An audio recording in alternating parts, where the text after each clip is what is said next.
The corridor outside the children's wing was silent, precisely as scheduled. The security ledger lay open beneath the wall sconce, ink still fresh from the previous round. But the 1420 patrol entry was gone, not smudged, not unsigned, removed.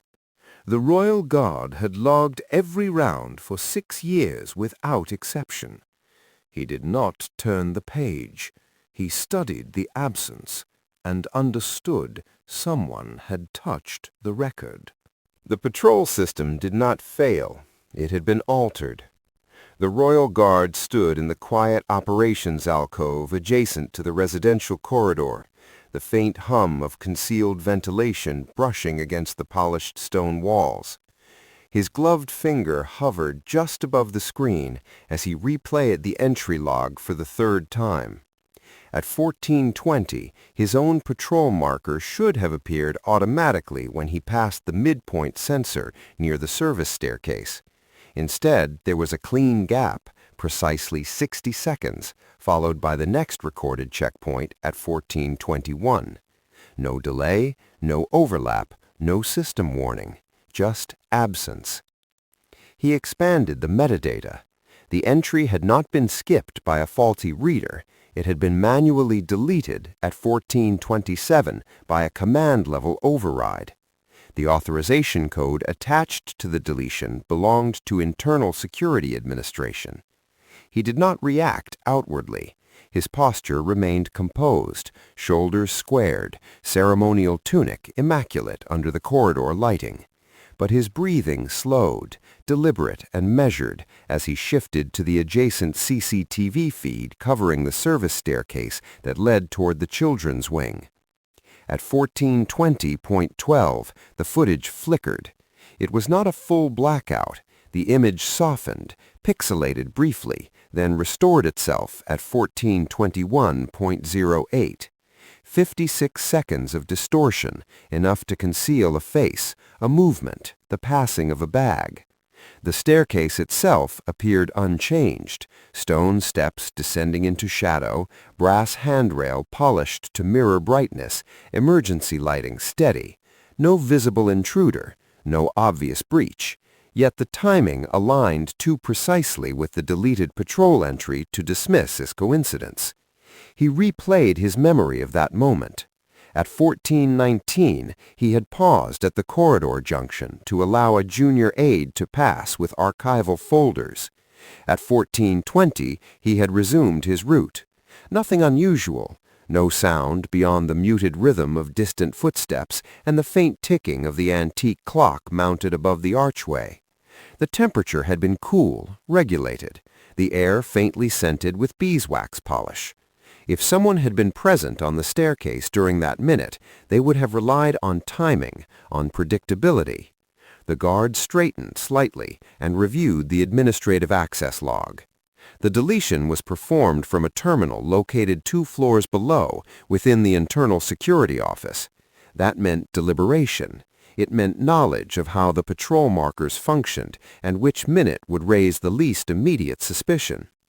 He checked the children's wing status, secure, classroom occupied, tutor signed in at 13:55, no unscheduled entries recorded. Yet the staircase provided indirect proximity, close enough to test response times, close enough to observe patterns. Protocol was unambiguous. Any unexplained log alteration near the residential sector required immediate reporting to command, triggering containment procedures. Containment meant controlled lockdown, sealed corridors, escorted movement, discreet relocation of the young royals to hardened rooms. It also meant alarm within the household, questions from senior staff, and the involvement of higher authority. A false escalation carried consequences. The palace operated on stability. Unnecessary disruption eroded confidence. But hesitation carried its own cost. If the deletion masked reconnaissance, then someone had measured their security and found a seam. The guard closed the log interface and removed his glove, placing his thumb briefly against the cool metal edge of the console as if grounding himself in the present. He did not feel fear, he felt calculation. 60 seconds was not long, but in a protected residence, a single minute was sufficient to cross a threshold. He reached for his secure radio, selecting the encrypted channel reserved for command, and pressed transmit. Control, this is residential post 3. I require a quiet verification on an administrative override. He waited, eyes steady on the... He relayed the details without emphasis. Timestamp, deletion code, camera distortion. No speculation, only sequence. The officer on the other end remained silent for several seconds, likely cross-referencing credentials. When the reply came, it was measured. Override code traces to Supervisor Halden, no scheduled maintenance logged at that time. The name settled heavily but without drama. Halden had served in Internal Security Administration for 4 years, efficient, unremarkable, trusted with back-end access. The guard watched the staircase monitor as if expecting the past to correct itself. It did not. Recommend standard report submission, the officer added. Hold escalation pending review. Standard reporting meant documentation routed through administrative channels. It did not seal corridors. It did not restrict movement. It allowed time, perhaps too much of it. The guard's gaze shifted toward the direction of the children's study beyond 2 controlled doors and a guarded intersection. He could not see the room from here, but he knew its orientation precisely. Tall windows overlooking the inner garden, heavy curtains partially drawn to temper afternoon glare, a long oak table where the youngest royal would be seated with a tutor reviewing language exercises. Predictable, structured, safe, if the perimeter held. He requested confirmation that no additional overrides had occurred in the last 48 hours. Control paused again, then responded, negative, only the 1427 deletion. Clean, singular, intentional. The guard replaced his glove and began walking, unhurried, toward the service staircase itself. His boots made almost no sound against the runner carpet. The corridor lighting remained constant, pale and dignified. At the landing he paused, scanning the angles. Upper rail, underside of steps, shadowed alcove where maintenance carts are occasionally stored. Nothing displaced, no scuff beyond ordinary wear. Yet the absence of visible disturbance only reinforced the subtlety of the act. Whoever deleted that minute understood overt intrusion would fail. This was a test of records, not doors. He touched the brass rail briefly. It was cool, undisturbed. He descended halfway, enough to confirm that no device had been affixed beneath the steps or along the wall panels. Still nothing. Returning to the landing, he made his decision. Standard reporting would be logged regardless, but delay created vulnerability. A manipulated patrol record adjacent to the children's wing was not administrative housekeeping. It was proximity rehearsal. Control, he transmitted again, voice level. I am flagging potential internal compromise. Discretion advised. There was a subtle shift in the tone that answered me this time, less procedural, more alert. Understood. Stand by. He did not move from the staircase. He maintained visual oversight of both corridor approaches, posture unchanged, expression neutral. Within minutes, senior footsteps echoed faintly from the lower level, firm, purposeful. The decision to escalate quietly had been made, but it would not remain contained for long. In the palace, authority moved upward quickly when children were involved. The guard kept his gaze steady, aware that the next instruction might widen the circle beyond security administration. Above him, unseen, the residential routine continued undisturbed. For now, the minute remained missing, but no longer unnoticed. By 1505, the atmosphere within the residential command suite had shifted from routine oversight to controlled containment, though no visible alarm touched the outer corridors. The royal guard stood at attention along the interior wall as evidence from the missing minute was presented in concise sequence: the manual deletion, the staircase distortion, the absence of scheduled maintenance. Screens cast a muted blue light across polished wood and uniformed shoulders. No one spoke unnecessarily.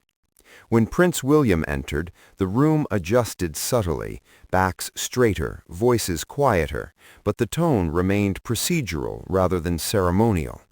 He reviewed the logs himself, asking only 2 questions: who authorized the override, and whether the children's wing had experienced any direct anomaly. The answer to the second was no. The answer to the first rested with Supervisor Halden, who had approved an unscheduled systems calibration request earlier that afternoon, tied to maintenance routing. The phrasing was technically valid, yet unsupported by written order. Prince William's expression did not harden, it clarified. Seal the residential tier, full lockdown, classify as systems exercise, he said evenly, classified as internal systems exercise. The wording mattered. Staff would comply without speculation. Corridors would seal in graduated tiers. Movement would require escort. The children would remain where they were to avoid disruption, but perimeter access points would narrow to essential personnel only. The guard absorbed the instruction without outward response. Lockdown carried weight. It signaled that instinct had been trusted over convenience. As teams dispersed to execute the order, he returned to his assigned post outside the private study, where the youngest royal remained with a tutor. The corridor lights seemed slightly brighter now, though their intensity had not changed. He could hear the faint cadence of a child reading inside, steady, unaware. 2 additional guards took positions at the far junction, their presence subtle but unmistakable. Within minutes, discrete magnetic seals engaged along secondary doors with a muted click, barely audible beneath the building's ventilation. The palace did not panic, it tightened. At 1522, confirmation arrived that all external gates to the residential sector were secured and that internal movement logs had been frozen for review. The royal guard remained facing forward, eyes scanning reflections in framed glass and polished fixtures for movement behind him. The tutor emerged briefly to request water for the child. He escorted the tray personally rather than allowing a page to approach. Inside the study, sunlight filtered across the carpet in pale stripes. The youngest royal looked up only momentarily, offering a small nod before returning to the lesson. The guard noted nothing irregular in posture or tone. Vulnerability, he understood, often existed without visible sign.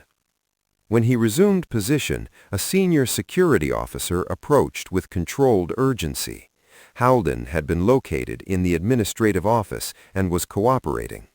He claimed the override had been tied to an urgent facilities request relayed verbally from a mid-level security supervisor overseeing contractor coordination. Documentation had been promised but not yet filed. The explanation fit within procedural margins, barely, yet it failed to account for the synchronized camera distortion. Technical review teams were isolating the source of the signal interruption.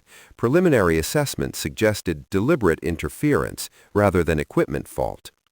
The guard listened without comment. His earlier decision to escalate quietly had now expanded beyond discretion.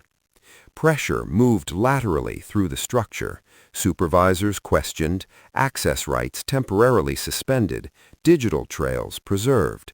Still, no overt threat had manifested near the children's corridor. That absence complicated matters.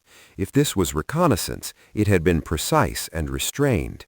If it was internal negligence, it bordered on calculated risk. At 1537, Prince William's directive was relayed to all command nodes. Full audit of maintenance approvals within the past 30 days, effective immediately. The guard registered the escalation not as drama, but as consequence. Authority, when applied correctly, did not shout, it narrowed focus. He remained stationed outside the study door, listening to the muted rhythm of a lesson continuing as though nothing had shifted.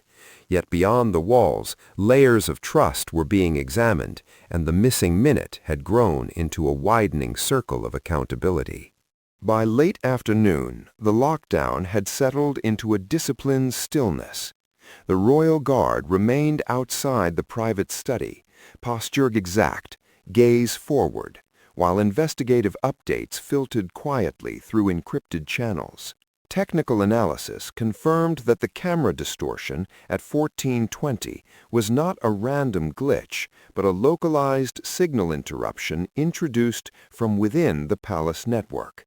It had lasted precisely long enough to obscure movement along the service staircase without triggering a system-wide alert. The technical supervisor responsible for contractor coordination had approved an urgent access request citing external cabling instability. The documentation bore correct formatting, correct signatures, correct timestamps. On paper, it aligned. Yet the timing intersected too cleanly with the deleted patrol minute to dismiss as coincidence. The guard reviewed the sequence in his mind as he monitored the corridor's reflections. If an external contractor had been granted limited access, protocol required escort and real-time logging. No such escort had been recorded.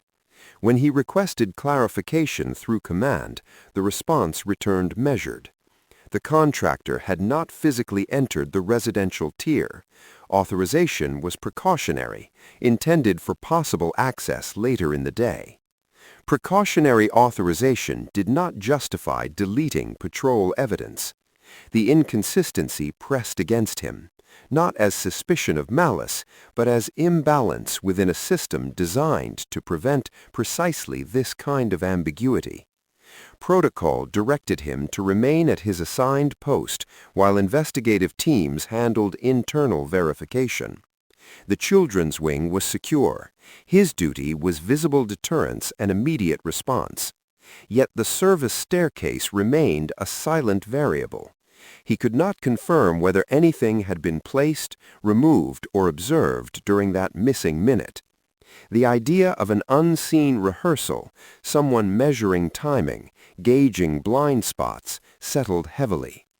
Across the corridor, a senior officer passed with a tablet in hand, expression contained but taut. Pressure was building upward as well as inward.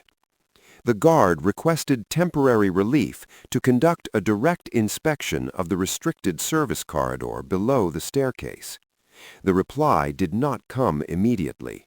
When it did, it advised patience pending formal clearance. He acknowledged the instruction, though his focus did not soften. Waiting preserved hierarchy. Acting preserved certainty. The difference between the two was narrowing. At 16:02, a second irregularity surfaced. Network logs showed a brief handshake between the palace's internal security server and an external encrypted device during the same 60-second window.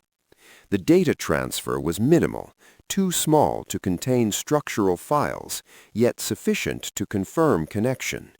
The guard received the update while maintaining his post. The implication was subtle but significant. Someone had not only obscured visibility, they had tested digital proximity. The service staircase, though physically secure, intersected vertically with communication conduits feeding the residential tier. He considered the geometry of the building, recalling the layered blueprint studied during his initial assignment. If a device had been positioned within that corridor, even temporarily, it might have scanned internal frequencies without breaching a single locked door. Protocol still bound him to his post. The youngest royal remained inside the study, voice steady in recitation. Removing himself without relief would expose the immediate entrance, yet remaining passive risked allowing an unseen device to persist longer than necessary. He requested relief again, this time specifying the technical anomaly and its alignment with the physical location. The pause on the channel stretched longer. Finally, authorization came, conditional and narrow. He was granted 5 minutes, covered by a rotating guard from the secondary junction. No broader announcement would accompany the movement. He transferred position seamlessly, offering no visible signal to the tutor as he stepped away. Descending the service staircase once more, he moved with deliberate control, scanning surfaces with heightened attention, beneath railings, within maintenance recesses, behind conduit panels secured by tamper seals. Halfway down, he noticed a minute variance in the alignment of a lower wall plate, less than a millimeter offset from the surrounding stone. It would have escaped casual notice. He crouched, gloved fingers tracing the seam.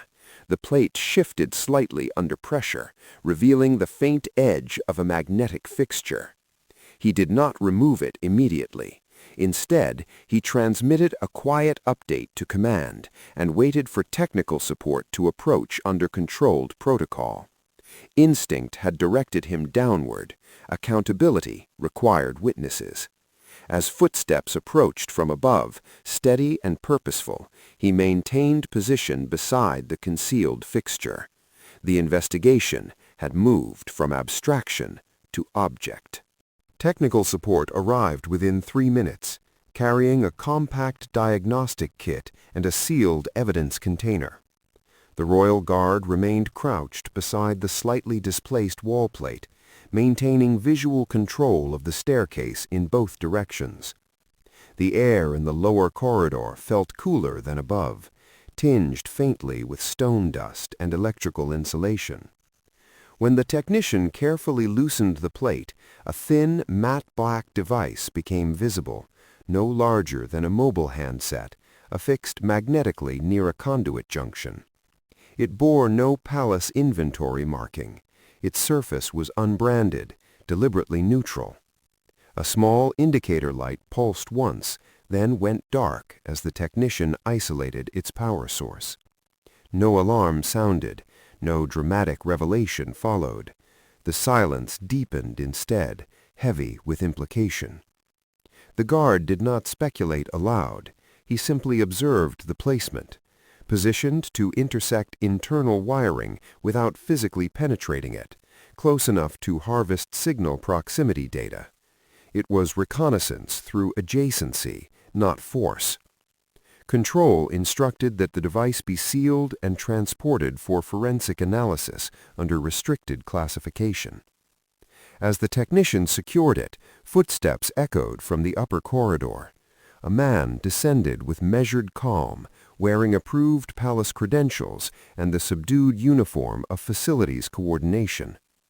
His expression was composed, almost neutral, as if responding to a routine query. The guard recognized him from briefings, the mid-level security supervisor who had cited contractor urgency earlier that afternoon. He halted 2 steps above the landing, eyes shifting from the open wall plate to the evidence container. "I was informed there was a structural concern," he said evenly. The guard rose to full height. "There is now a containment concern," he replied, voice controlled. The supervisor's badge was visible, authentic, embedded with correct holographic identifiers. Nothing outwardly fraudulent. Yet he carried, clipped discreetly beneath his jacket lining, a secondary communication device not registered in palace issue logs. It caught the guard's attention immediately, not by brand or design, but by absence from approved equipment lists. "Please remain where you are," the guard instructed. The tone was not accusatory, it was procedural. The corridor narrowed perceptibly around them, tension confined within professional restraint. The supervisor complied without resistance, though a subtle tightening at the jaw betrayed calculation rather than surprise. The guard requested identification confirmation through secure channel. Within seconds, Control verified the badge as authentic, recently reissued after a routine audit. That detail alone sharpened the atmosphere. "You authorized a maintenance override at 1427, the guard stated, not as accusation but as timeline. The supervisor nodded. preliminary authorization only. The contractor never entered. The explanation aligned partially with earlier claims, yet it did not account for the device now sealed within evidence casing, nor did it explain the external handshake detected during the missing minute. "And the secondary device?" the guard asked quietly. The supervisor hesitated, then removed it slowly, presenting it outward. "Personal contingency line for contractor coordination." The palace did not permit unregistered contingency lines within residential tiers. The rule was explicit. 2 additional guards arrived from above, positioning themselves without overt aggression. The staircase became a contained space of layered authority. The guards stepped aside just enough to allow the senior security officer to descend and assume formal custody. No struggle occurred. No raised voices echoed. The supervisor's hands were secured with discreet restraints as procedure required. His expression remained controlled, though color had receded slightly from his face. As he was escorted upward, the corridor returned to stillness with unsettling speed. The device had been removed, the immediate vulnerability contained, yet the breach had not relied on broken locks or shattered glass. It had relied on legitimate credentials, selective overrides, and trust extended within a complex hierarchy. The guard watched until the figures disappeared from view, then ascended back to his original post outside the children's study. Inside, the lesson continued uninterrupted. The youngest royal never glanced toward the door. The guard resumed position, posture unchanged, though the weight of what had nearly unfolded settled quietly behind his composure. The threat had not been noise or force. It had been access, granted, adjusted, and almost unnoticed. By early evening, the residential sector had returned to visible routine, though its internal architecture had shifted. The royal guard stood once more at his assigned corridor post as the youngest royal was escorted back toward private quarters under softened lighting and measured footsteps. The child carried a small stack of exercise papers, speaking quietly to the tutor about an upcoming lesson, unaware that the day had been recalibrated around a missing minute. The guard observed without intrusion, scanning reflections in glass frames and the subtle rhythm of movement along the carpeted hall. The lockdown classification had been lifted from active containment to restricted review, a distinction invisible to household staff, but significant within security command. The detained supervisor had been transferred to internal holding, pending formal investigation. Preliminary forensic analysis of the recovered device indicated attempted mapping of internal signal pathways rather than immediate surveillance of specific individuals. It was intelligence gathering, structural reconnaissance designed to chart response intervals and communication latency. Subtle, patient, and deliberate. The guard listened to the briefing summary through a low-volume earpiece while maintaining visual neutrality. The implication was clear. Someone had tested the perimeter, not for spectacle, but for measurement. The palace's strength lay in predictability. Predictability could be studied. As the corridor emptied and evening staff rotations shifted, he entered the patrol log from 1420 with precise notation. Entry deleted via administrative override. Discrepancy identified and escalated. No embellishment, no commentary, just record. The system accepted the restoration without resistance, but the absence it had briefly concealed remained instructive. In the Security Operations Suite below, analysts reconstructed the 60-second window through cross-referenced environmental sensors, airflow fluctuations, micro-vibration readings, peripheral motion detectors calibrated for wildlife exclusion. Even silence left traces. The guard understood that the review would continue long after his shift ended. Procedures would be rewritten. Authorization layers would narrow. Access privileges would be audited beyond convenience. Yet none of those revisions altered the simple axis upon which the afternoon had turned, the decision not to dismiss a single missing minute as clerical error. He adjusted his gloves as the final corridor lights dimmed to night setting, their tone warmer, shadows longer. The palace exhaled into evening composure. The following morning, he was summoned briefly to a private briefing attended by senior security leadership and Prince William. The tone was neither congratulatory nor dramatic. It was evaluative. The forensic report confirmed that the unregistered device had transmitted handshake data to an external receiver positioned beyond palace grounds. The connection had been brief, incomplete, interrupted by the lockdown's network isolation. No classified material had been extracted, but the vulnerability had been genuine. The supervisor, under questioning, acknowledged bypassing verification layers after receiving what appeared to be legitimate contractor credentials, delivered through a spoofed internal address. The deception had relied on familiarity with palace formatting and hierarchy. Trust had been manipulated, not forced. Prince William listened without interruption, hands folded lightly on the table.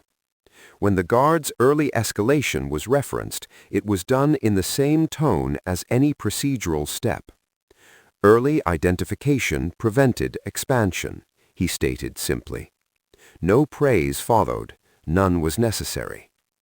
The guard inclined his head once, accepting the assessment as fact rather than accolade. Outside the briefing chamber, the palace grounds appeared unchanged, morning light across stone, gardeners moving methodically along the hedges, routine carriage inspections underway. Stability had resumed its visible form.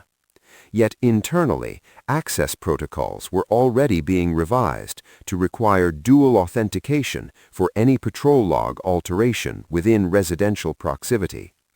Maintenance overrides would now demand cross-division confirmation. Layers had thickened quietly overnight.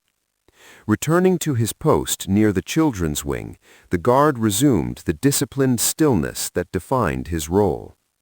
The youngest royal passed later that day with a brief, polite smile before disappearing into scheduled activity.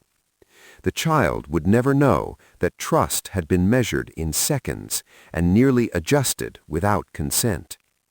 The guard recorded his patrol times with exact precision, aware that vigilance was rarely dramatic.